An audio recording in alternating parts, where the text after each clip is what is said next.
happy Children's Day. Children's Day is celebrated on 4th November every year. It is the birth anniversary of our first Prime Minister, Pandit Jawaharlal Nehru. He loved children very much. Children's loving, we called him Chacha Nehru. This day reminds us that children are the future of the nation. So, children should be raised with love and care. Children's Day is very happy day for all the children. Thank you. வணக்கம். என் பெயர் கருப்பசாமி. நான் இப்போது பேச போகிறேன். அனைவருக்கும் இனிய குழந்தைகள் நல்வாழ்த்துக்கள். இந்தியாவின் குழந்தைகள் நாள் ஒவ்வொரு ஆண்டும் நவம்பர் 14ஆம் நாள் கொண்டாடுகிறது.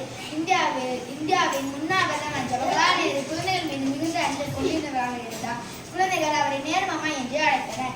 எனவே அவரது நினைவாகும்